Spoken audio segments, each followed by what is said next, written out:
let's bring in the House of Representatives member who brought that motion to halt the hike in ATM charges, Honorable Marcus Onobun. Thank you so much for joining us on Newsnight. Thank you so much. Good evening. Well, you heard the voices of Nigerians struggling, their outrage, and they don't understand why now. Just echoing what you said on the floor of the Green Chamber earlier today. But the question is, do you have any legal authority? Can you, through your motion, stop the Central Bank of Nigeria from doing this? Well, first, the Central Bank of Nigeria is a creation of law. And that law is actually from the National Assembly. And the National Assembly is there to make laws for the good governance of the nation, carry out representation and, of course, oversight. And as part of our activities is to look into actions and activities of the various MDAs, ministry departments and agencies, and other parastatals of government where CBN falls in this case. Where there are policies that, hit hard on its citizens, the National Assembly can come in, and that is what has happened today, where the House of Representatives took a resolution calling on the CBN to halt, and suspend its action to carry out, that directive to the financial institutions, to make deductions of 100 naira per 20,000 naira withdrawal. You know that things are already hard in the country. Every day you find that there's electricity hike. Today we now know in Nigeria what is called, band A or band B, as the case may be, even though the light is still not up to 20 hours, in the areas they call band A. You find that at every point there's fluctuation in fuel, prices in the country. And then you just wake up one morning, assuming you earn 50,000 naira and you want to go withdraw such money for a transaction. And by the time you get to your ATM, they now charge you for, 100 naira per transaction. Right. So for me, it is not healthy. It is not, okay for the ordinary Nigerians. So you are putting more burden on the, ordinary Nigerians. But isn't that where, you lawmakers come in? Because you're almost sounding like an ordinary Nigerian on the street that's, screaming, help, help. We're dying here. Isn't that where the lawmakers come in, to actually come up with very stringent laws and measures to ensure that whether it's banks, it's MDAs that are involved, that they actually, you enforce some of these laws, so that they're not just good on paper, but in reality, it's worth nothing. Of course. So beyond just calling on the CBN to put a halt on this move, what in actual, in terms of stringent measures, are you putting in place to ensure that the CBN complies with your directive? Well, like I said, part of our responsibility is representation.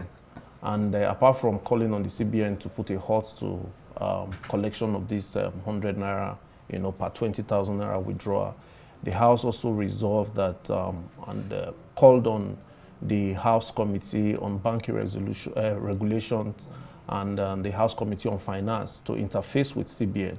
They need to give clear reasons to Nigerians why they actually want to collect this money. I think Nigerians are satisfied with it.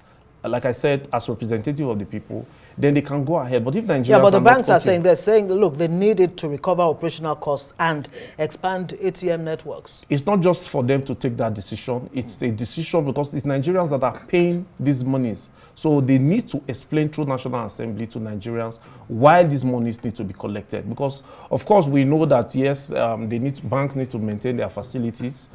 But at the same time, there are other charges that banks have been collecting. Every now and then when you make transfers from your account to another account, there are several charges that banks come up with every now and then. So it's not just about the 100 naira, deductions. There are several other deductions, and they have been making profit all the while. So why must they now transfer every burden, to the ordinary Nigerians? Though they should also take responsibility.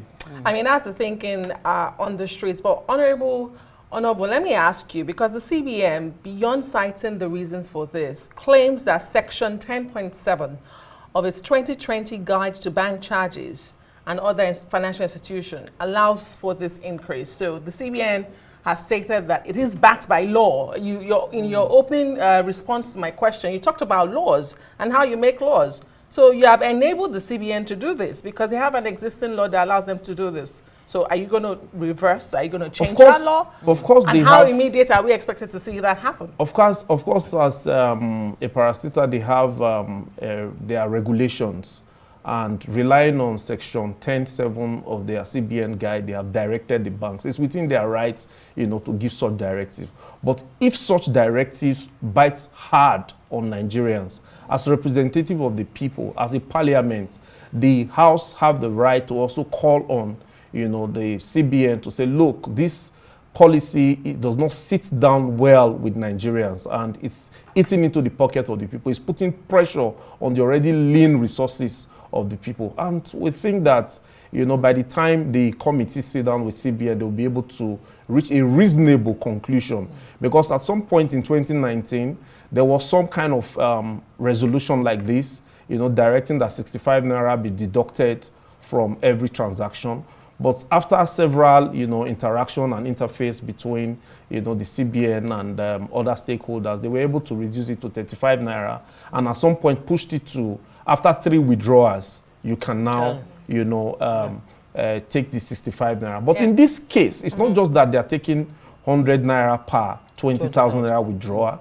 When you leave, the bank premises to go to other mall and what have you, where you have other ATM, again run by these banks, they are not just collecting 100 naira, they are collecting 600 naira. They say 100 naira and another 500 naira. Indeed. So that doesn't, mean well. Honorable Osumbo, we have seen situations where legislators, make these recommendations or give this directive and nothing happens despite your oversight functions and responsibility.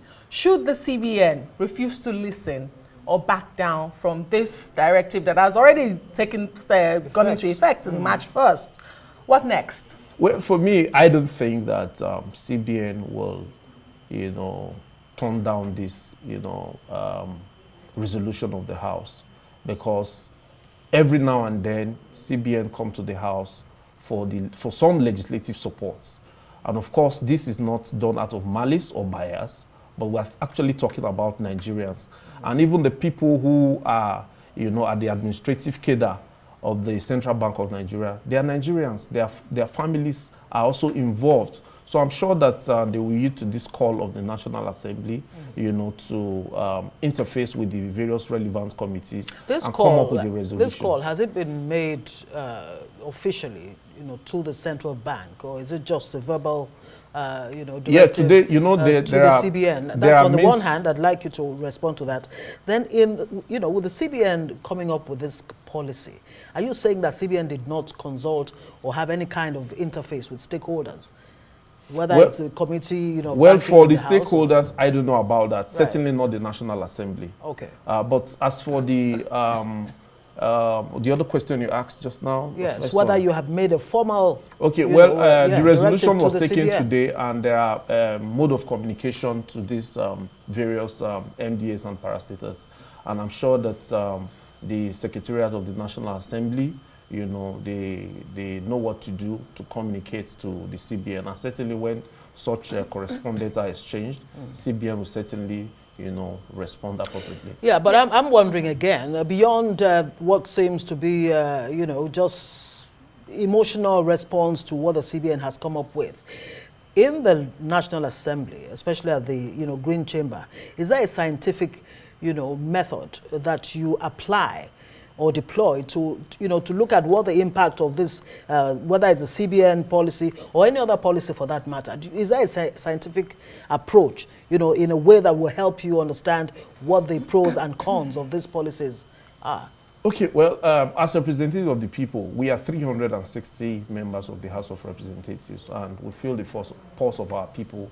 We are with them every now and then, and we understand the sufferings of Nigerians. So you can imagine that, reports come from 360 constituencies, at a goal. So certainly when there are policies that doesn't sit well with its citizens, such issues come to, the National Assembly. And that's what actually, give reasons for this motion today, which a resolution have been taken. Right. So even considering the report that we just got now from the electronic media, these are some other, feedback, channels that we also get our report from. Okay. That this doesn't sit well with Nigerians, and we feel that, such policies should not come at this particular time. And you are very optimistic that the CBN would listen to this motion, which was unanimous on the floor. You did not provide really an answer to my question when I asked you, should the CBN not heed this directive? Because we've seen it happen with the pay TV in recent times. A resolution came from the National Assembly, but Nigerians woke up to increase payment for subscribers for pay TV in this country. So should the CBN not heed that resolution, what next? Now you have to protect Nigerians. Now you have to understand that CBN is a part and parcel of government. It's a parastatal of government, of the federal government.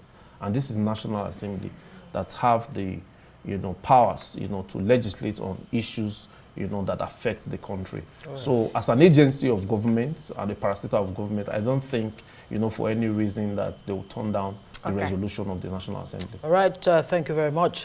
Marcus Onobun is member of the House of Reps, representing Esan Central, Esan West, and Igueben Federal Constituency. Thank you so much for joining us on Newsnight. Thank you so much.